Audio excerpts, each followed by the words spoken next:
설날 그리고 추석과 같이 유대인들에게도 3대 명절이 있습니다. 유월절, 초막절, 칠칠절입니다. 그 중에서 오늘은 초막절에 대해서 좀 알아보려고 합니다. 초막절은 유대력으로 10월에 해당합니다. 이때는 추수를 하는 기간이므로 추수감사제의 역할을 하기도 하죠. 이 초막절이 되면요, 유대인들은 텐트를 치고요, 또 7일간 그곳에서 생활을 합니다. 그래서 유대인들에게 있어서 집에는 항상 베란다가 있어야 합니다. 베란다에 초막을, 이 초막절에 이 텐트를 쳐야 되기 때문이죠. 그 베란다도 없으면 주차장에다가 이 텐트를 치고 7일간 거기서 생활을 합니다. 이 7일 동안 하나님께 추수에 대한 감사를 하고요, 또한 조상들을 광야에서 먹이시고 입히시고 또 그 40년간 지키신 그 하나님께 감사를 표하는 기간이기도 합니다. 그리고 이 이스라엘은요, 이 11월과 3월에는 우기이므로 이때 비가 많이 와야지 그해 농사가 잘 됩니다. 그래서 10월에 하는 이 초막절을 통해서 올해 비가 많이 오게 해달라고 기우제를 하나님께 올려드리는 그런 기간이기도 하죠. 이 초막절에 유대인들은 크게 두 가지 행사를 합니다. 그 중에서 첫 번째는 물을 실로암 제단에서 떠서 예루살렘 제단에 포도주와 함께 붓는 그런 행사입니다. 이때 물을 뜨는 것은 제사장입니다. 제사장이 황금 항아리를 들고요, 실로암 연못으로 갑니다. 거기서 물을 떠서 예루살렘 제단에다 붓는데, 이 모든 행렬에 유대인들이 함께 따라가는 것이죠. 오른손에는 초막을 상징하는 룰랍 가지와 왼손에는 가을 추수를 상징하는 감귤나무 가지를 들고 시편 113편과 118편을 번갈아 부르면서 이제 행진을 하기 시작합니다. 예루살렘 제단에 도착하면 제사장은 실로암에서 떠온 물과 제단 위에 그 포도주와 함께 성전 제단에 뿌리는데, 이때는 이사야서 12장 3절을 부릅니다. 너희는 기뻐하며 구원의 샘에서 물을 기르리라. 이 하나님께 구원에 대한 감사를 표하면서 이 물을 이 예루살렘 제단에다 붓는 것이죠. 이것은 우리를 보호하신 그 하나님, 그리고 앞으로 우리를 구원하실 그 하나님께 대한 감사의 표현을 하는 것입니다. 과거 이스라엘은 출애굽한 후에 하나님이 약속하신 젖과 꿀이 흐르는 그 가나안 땅에 들어가기 전에 광야 생활을 정말 오랫동안 했습니다. 광야는 물도 풀도 없는 정말 삭막한 곳이죠. 거기서 약 40년간 하는데, 그때마다 하나님은 이스라엘 백성들을 먹이시고 입히시고 그들을 안전하게 보호해 주셨습니다. 그 광야 40년을 함께해 주신 하나님, 그리고 그 조상들을 지켜주셨던 하나님이 이제 우리와도 함께해 달라고 이 초막절 행사를 통해서 하나님께 기도하는 것이죠. 여러분, 광야 40년 동안 하나님 이스라엘 백성들을 어떻게 먹이셨나요? 만나와 메추라기를 매일같이 내려주셨습니다. 그런데 이것의 소비기한은 단 하루였습니다. 하루가 지나면 그것은 모두 썩어버리고 만 거죠. 그러니까 다시 말해서 이스라엘 백성들은 광야 40년 동안 오직 하나님만 바라봤어야 했다는 겁니다. 또한 광야는 사막입니다. 낮에는 햇볕이 강하고요, 밤에는 엄청 춥습니다. 일교차가 심하다는 것이죠. 그렇게 하나님은 낮에는 구름 기둥으로 그 햇볕, 그 강한 햇볕을 막아주셨고요, 또 밤에는 불 기둥으로 그 추위를 없애주셨습니다. 그뿐 아니라 그 기둥들은 내비의 역할도 감당했습니다. 이 기둥이 움직이면 함께 움직이고, 이 기둥이 멈춰 있으면 한 달이든 1년이든 그곳에서 생활을 했어야 됐습니다. 그러다 기둥이 움직이면 각자 짐을 싸고 그 기둥을 따라서 이동을 해야 됐다라는 거죠. 하나님은 물도 주셨고요, 만나와 메추라기도 주셨고요, 길 안내까지도 해주시고, 그렇게 하나님은 이스라엘 백성들을 먹이시고 입히시고 보호해 주셨다라는 거죠. 이때의 보호하심, 이 광야 생활을 기념하기 위해서 이 지금 유대인들은 초막을 짓고요, 거기서 7일 동안 생활하면서 하나님의 은혜에 감사하는 것입니다. 또한 이때 자녀들에게 이야기를 해주는 거죠. 옛날에 우리 조상들이 이렇게 하나님의 보호하심을 입었어. 그 하나님의 인도하심에 따라 40년간 지냈어. 그러니 그 하나님이 우리도 지켜주실 거야 하면서 이 자녀들에게 이 초막절 기간 동안 이렇게 신안 교육을 해주는 겁니다. 오늘 말씀에서도 유대인들은 이 초막절 행사를 지키고 있었던 것이죠. 그리고 이 모든 행사를 예수님은 보고 계셨습니다. 그렇게 행사를 다 보고 계시다가 오늘 7장 37절 38절에 예수님이 이렇게 말씀을 하는 겁니다. 우리 다 같이 37절 38절 한 번 더 읽어보겠습니다. 시작.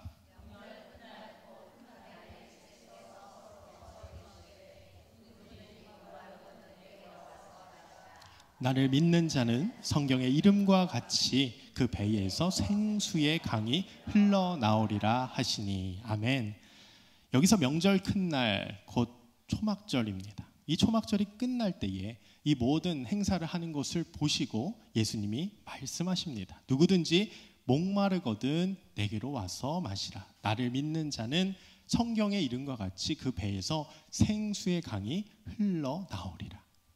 그래 너희가 때가 되면 이 초막절 행사를 통해서 기우제를 드릴 거야. 이 의식을 통해서 비가 오면 너희는 행복하겠지. 그런데 내년에 비가 안 오면 어떡할래?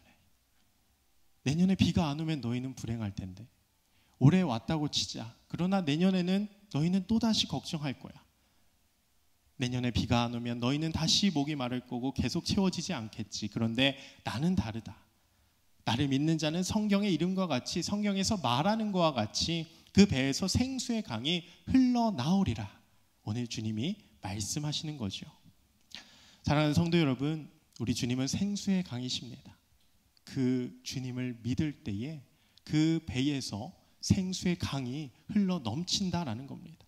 그 주님을 믿을 때에 우리 안에 끊임없이 그 풍성한 생수가 흘러나온다는 것이죠. 여기서 배는 헬라어로 코일리아입니다. 그런데 이건 방이라는 뜻입니다. 근데 이건 그냥 방이 아니라 아주 내면 깊숙한 방이라는 거죠.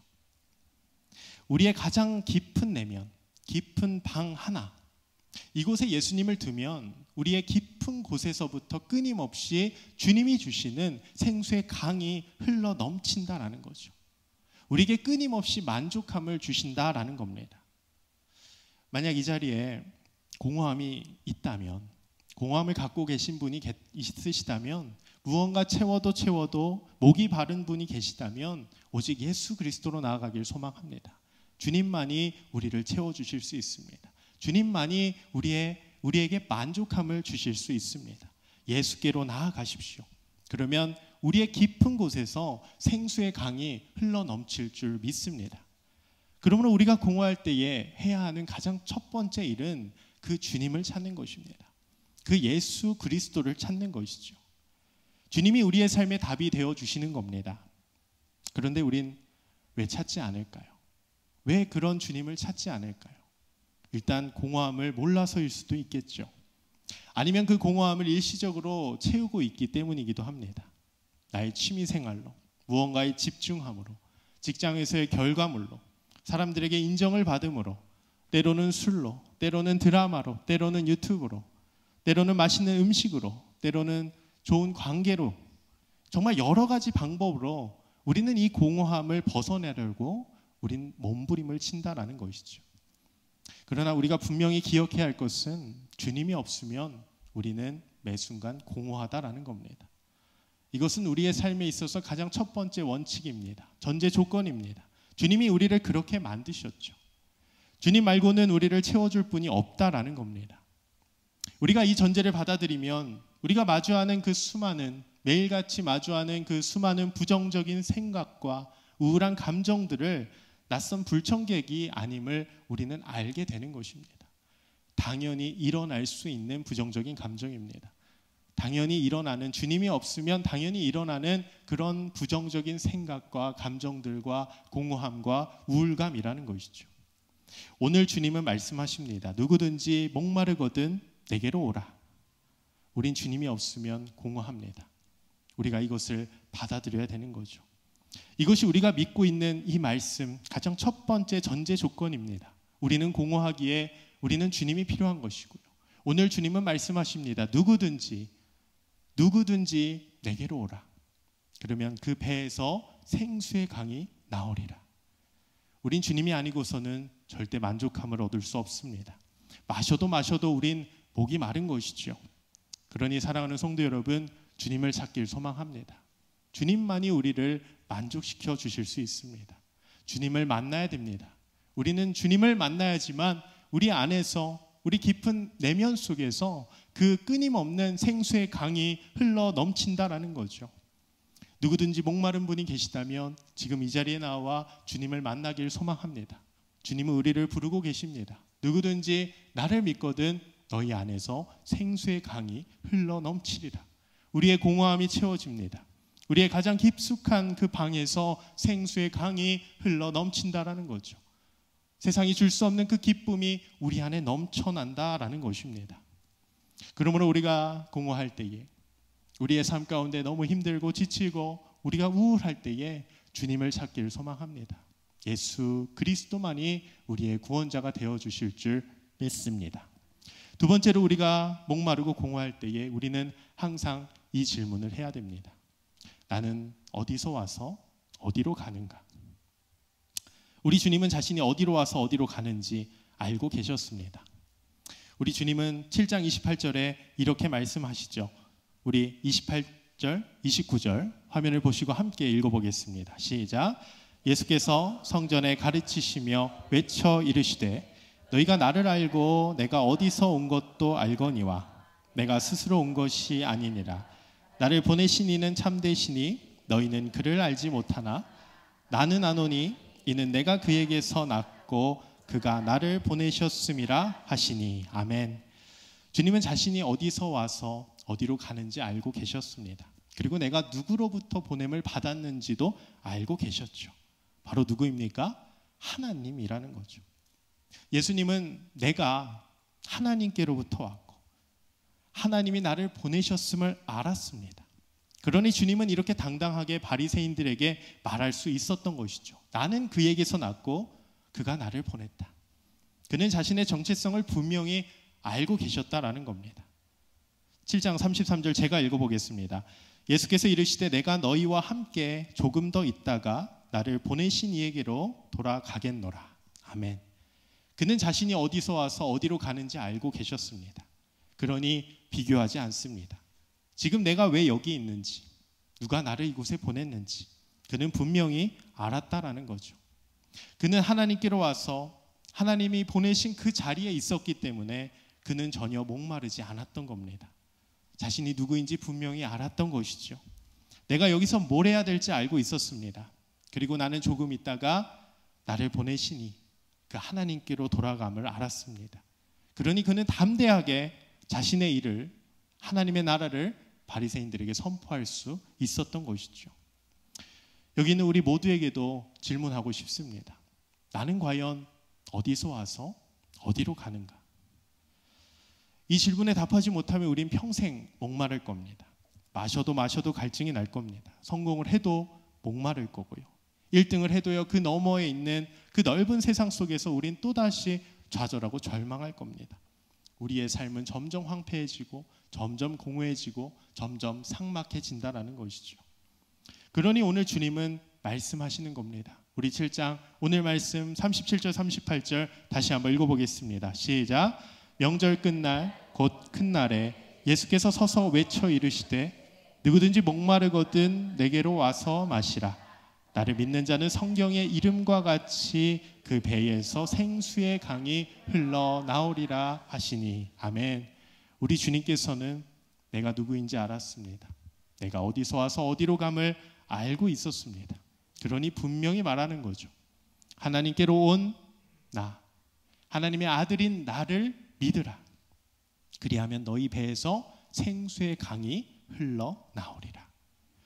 결국 나는 어디서 와서 어디로 가는가에 대한 답을 알려면 우리는 주님을 바라봐야 됩니다. 주님을 믿어야 됩니다.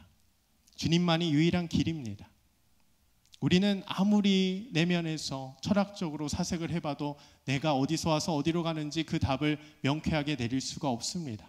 그러나 주님이 있다면 다르죠. 주님을 바라본다면 다르죠. 우리가 주님을 믿고 있다면 내가 여기에 왜 있는가? 나는 어디로 와서 어디로 가는지 우리는 그 답을 분명히 내릴 수가 있습니다. 그리고 그 주님을 믿으면 이런 질문이 생기기 시작하죠. 하나님은 나를 이곳에 왜 보내셨을까? 내가 여기서 무엇을 해야 될까? 주님을 바라보는 순간 우린 이런 고민을 하기 시작하는 겁니다. 그러면 맹목적인 삶을 살지 않게 됩니다. 주변 사람들 이기려고, 남들보다 뒤처지지 않으려고 발버둥치며 살지 않습니다. 우리 아이들은 맹목적으로 좋은 대학을 가려고 노력하지 않습니다. 주님을 바라보면 이제 공부해야 될 이유를 찾게 되는 것이죠. 우리 다음 세대가 이런 세대가 되어야 되지 않겠습니까? 단순히 어느 대학을 가야 하나, 어느 간판을 가야 되나, 물론 중요하죠. 그러나 이런 고민을 하기 전에 내가 먼저 고민해야 되는 것, 하나님은 날 왜 이 땅 가운데 보내셨을까? 내가 무엇을 위해서 이 땅 가운데 살아가는가? 하나님은 과연 나를 어떻게 사용하실까? 이런 고민을 하는 세대로 우리는 키워내야 되는 것이죠. 그렇게 살아갈 때에 우리 다음 세대는 이 세상에서 빛의 자녀들로 살아갈 수 있는 겁니다. 주님을 바라보고 나는 어디서 와서 어디로 가는가? 주님은 과연 나를 이곳에 왜 보내셨는가? 이런 고민을 시작할 때에 그때부터 그들은 이제 주님의 자녀가 되고 세상 가운데 빛의 자녀로서 살아갈 수 있다라는 것이죠. 여기서 초막절의 그 두 번째 행사를 살펴보려고 합니다. 아까는 물을 뜨는 행사였다면 이번에는 우리가 등불놀이를 합니다. 밤에 하는 행사인데요. 이거는 성전에서 여인의 뜰이라는 곳이 있는데 여기에 높은 대가 세워지고 그 위에 4개의 금촛대에 불을 켜게 됩니다. 여러분 올림픽 성화 아시죠? 그 올림픽이 하는 기간 내내 그 불은 꺼지지 않습니다. 계속 켜져 있습니다. 오늘 초막절에 이 불도 마찬가지입니다. 7일 내내 그 불은 계속 환하게 켜져 있습니다. 그러면 사람들은 등불 아래에서 피리에 맞추어서 춤을 추고요. 또 시편을 부르기 시작합니다. 그리고 그렇게 밝혀진 등불이 성전에서 시작해서 그 예루살렘의 온 동네를 환하게 비추는 것이죠. 이 초막절 행사가 7일간 이어지는데 그 7일 내내 이 불은 꺼지지 않는 것입니다.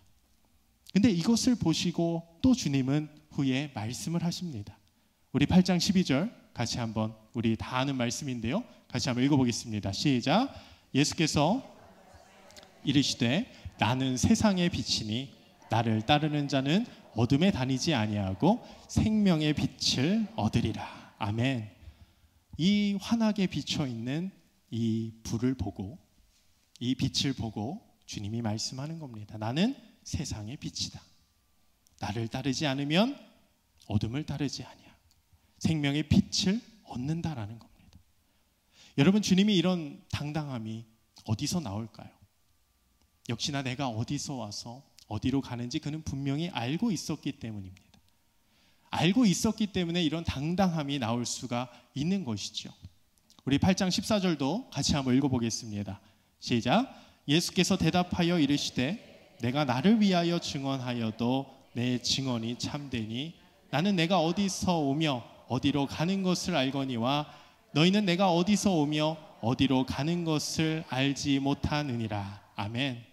주님은 분명히 아셨습니다. 내가 어디서 와서 어디로 가는가? 나를 이곳에 누가 보내셨는가? 이거를 분명히 아셨기 때문에 오늘 주님은 분명히 당당하게 우리 바리새인들한테 말씀하실 수 있었던 거죠. 그러나 바리새인들은 그걸 몰랐습니다.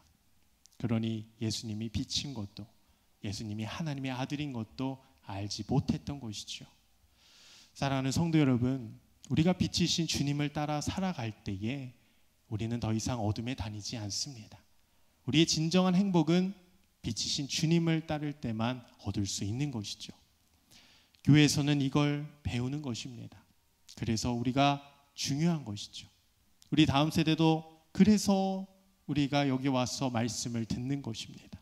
학교에서는 공부해야죠. 열심히 해야죠. 근데 공부 이전에 교회에서는 생명을 배우는 것입니다. 우리 모두 행복해지고 싶죠. 그러나 행복은 다른 어떤 것으로 얻을 수가 없습니다. 그 행복은 공부만 잘한다고 해서 얻을 수가 있는 것이 아니죠. 돈을 많이 번다고 얻을 수 있는 것이 아닙니다. 성공한다고 얻을 수 있는 것이 아닙니다. 여러분, 주님이 있을 때만 우리에게 진정한 행복이 주어질 줄 믿습니다. 그렇기 때문에 우린 이 자리에 앉아서 주님을 따라 살기로 작정한 자들인 것이죠. 주님만이 나의 삶의 유일한 생명이 되십니다. 주님만이 나의 빛이 되십니다.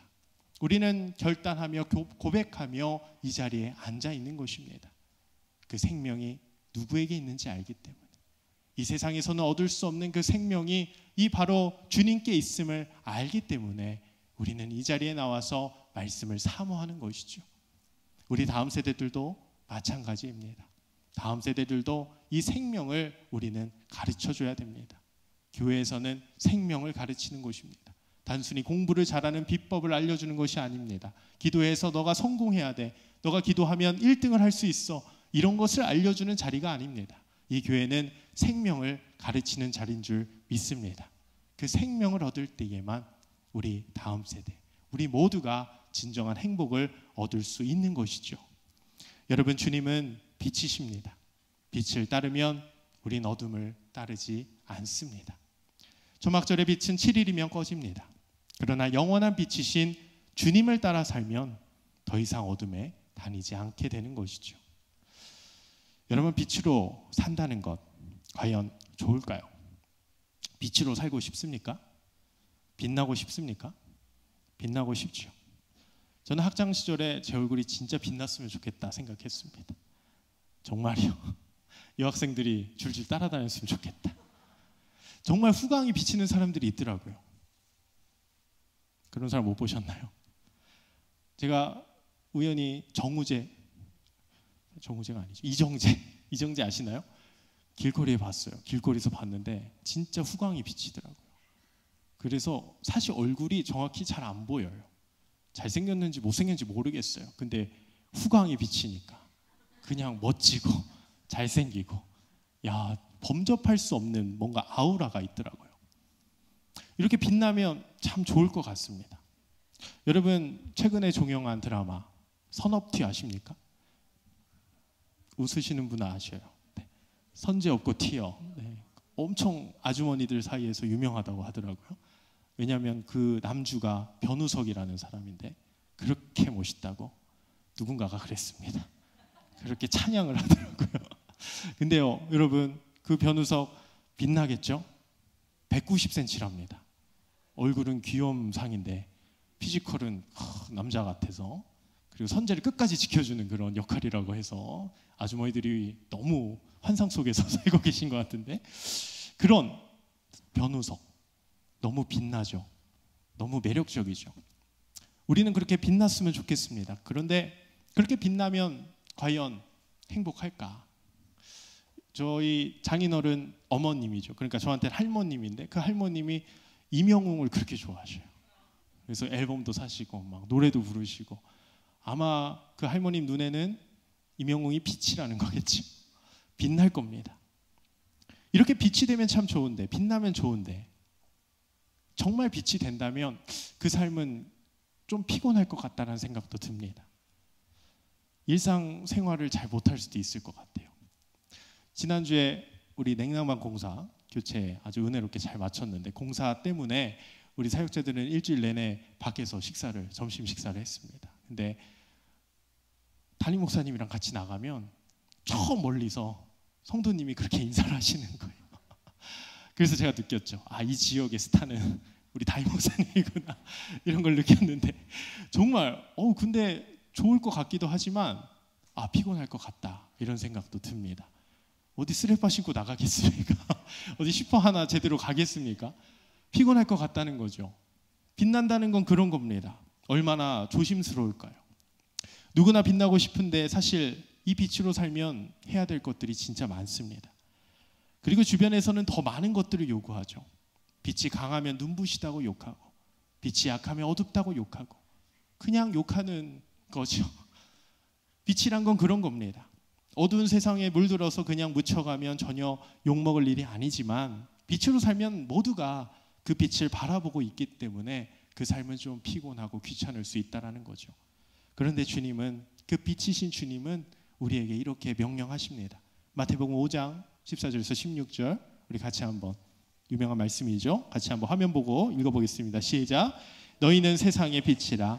산에 있는 동네가 숨겨지지 못할 것이요 사람이 등불을 켜서 말 아래에 두지 아니하고 등경 위에 두나니 이러므로 집안 모든 사람에게 비치느니라. 이같이 너희 빛이 사람 앞에 비치게 하여 너희 착한 행실을 보고 하늘에 계신 너희 아버지께 영광을 돌리게 하라. 아멘. 주님은 빛이시고 우린 그 주님을 따를 때 빛이 날 수 있습니다. 그리고 그 빛은 더 이상 숨겨지지 않습니다. 세상이 어두울수록, 세상이 깜깜할수록 그 빛은 더욱 환하게 빛나는 겁니다. 여러분, 이때 피곤할 수 있어요. 귀찮을 수 있어요. 조금 희생할 수도 있고요. 조금 짜증날 수도 있습니다. 이걸 왜 해야 되나 하는 생각이 들 수도 있습니다. 그러나 그렇게 살아갈 때에 우리 안에 공허함이 사라진다는 거죠. 여러분, 내 것만 챙긴다고 정말 기쁨이 생기던가요? 가진 것이 많다고 행복해졌으면 우리나라가 OECD 국가 중에서 정말 행복지수가 최상위에 올랐을 겁니다. 그러나 다 알다시피 우리는 하위권입니다. 우리보다 못 사는 나라가 더 우리보다 행복하다라고 말합니다. 이런 수많은 통계가 있음에도 불구하고 우리는 당장 눈앞에 있는 그 이익 때문에, 그 욕심에 눈이 멀어서 그 진리를 외면합니다. 많이 가지면 난 행복해질 거야. 내가 더 성공하면 행복해질 거야. 그런데 통계상으로는 그렇지가 않다라는 거죠. 당장의 손해를 보면 내가 도태될까 봐, 무슨 일이 생길까 봐 불안해서 죽을 것 같으니까. 그래서 그 진리를 외면하지만 사실은 죽지 않습니다. 절대로 죽지 않습니다. 오히려 살아나죠. 주님이 몸소 그것을 증명하셨습니다. 요한복음 12장 24절 제가 읽어보겠습니다. 내가 진실로 진실로 너희에게 이르노니 한 알의 밀이 땅에 떨어져 죽지 아니하면 한 알 그대로 있고 죽으면 많은 열매를 맺느니라. 주님은 한 알의 밀알이 되어서 십자가에 달려 돌아가셨습니다. 그리고 그 죽음으로 많은 생명을 살려내셨습니다. 25절입니다. 자기의 생명을 사랑하는 자는 잃어버릴 것이요 이 세상에서 자기의 생명을 미워하는 자는 영생하도록 보전하리라. 아멘. 주님은 자기의 목숨을 버리셨지만, 우리를 위해서 십자가에 달려 돌아가셨지만 그 후에 더 큰 풍성한 생명을 얻게 된 것입니다. 그런데 여러분들은 얼마나 손해보고 계십니까? 목숨을 버리는 것도 아닌데 그깟 자존심 때문에 혹은 당장의 이익 때문에 우린 살려고 발버둥 칩니다. 그런데 그러면 그럴수록 우린 점점 공허해집니다. 점점 우울해지고요. 황폐해지고요. 점점 우린 죽어가고 있는 거죠.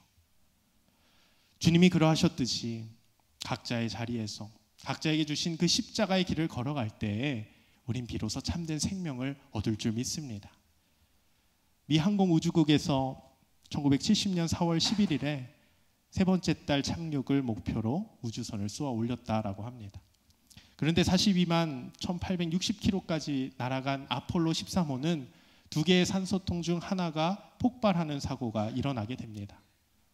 지구로 돌아가야 하는데 기기의 고장으로, 계기판의 고장으로 모든 것을 수동 조작해야 되는 상황이었고, 무엇보다 깜깜한 어둠 속에서 지구가 어디 있는지조차 모르는 그런 위급한 상황이었습니다. 그런데 그들은 엿새 뒤에 극적으로 무사 생還하여 전 세계인들을 놀라게 했죠. 그들이 어떻게 무사 생환을 할 수 있었을까요? 그들은 미 항공 우주국의 규정과 지시를 어기고 우주선의 모든 불을 껐습니다. 규정상 이거는 절대로 금지하는, 철저하게 금지하는 일인데 그들은 결단을 내려야 됐습니다. 그래서 우주에 있는 우주선의 그 모든 불을 다 껐습니다. 근데 불이 꺼지자 놀라운 기적이 나타났습니다. 불을 끄는 순간 희미하게 보이던 지구가 선명하게 보이기 시작한 겁니다. 우주선 안이 깜깜하면 깜깜할수록 어디가 땅인지, 어디가 바다인지 분명히 보이게 되었습니다. 심지어 바다 위에 어느 곳이 안전한지, 안전한 착륙지가 어디인지까지 선명하게 보여서 그들은 무사 착륙을 할 수가 있었던 것이죠. 여러분, 우리 삶의 빛이 꺼지면 우린 정말 죽을 것 같습니다. 근데 분명히 기억하십시오. 우리의 삶이 꺼질 때에 비로소 밝은 빛이 보입니다.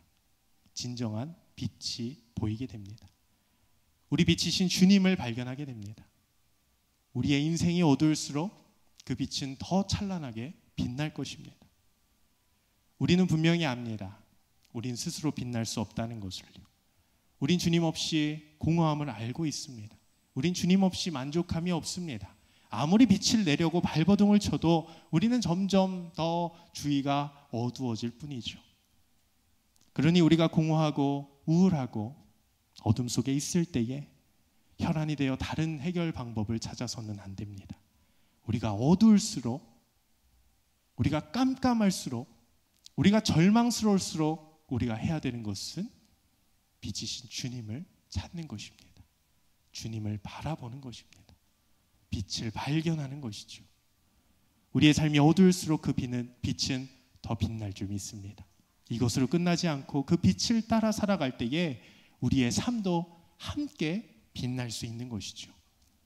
사랑하는 성도 여러분, 공허할 때에 우리의 빛 되시고 생수의 강이신 주님을 바라보길 소망합니다. 공허하고 우울할 때에 우리가 붙잡아야 되는 것은 단 하나입니다. 바로 주님입니다. 그분만을 따를 때에 우리는 되살아납니다. 회복이 일어납니다. 그때부터 우리의 삶은 찬란하게 빛나는 것입니다. 우리의 심령에 생수의 강이 흐르게 될 것입니다. 우리 깊은 내면에 있는 방에서 끝없이 솟아나는 생수의 강을 우린 경험할 줄 믿습니다. 환경에 의해서, 내 감정에 의해서 좌지우지 되지 아니하고 어떠한 상황 가운데서도 우리는 기쁨이 넘쳐날 겁니다. 우리에게 만족함이 있을 겁니다.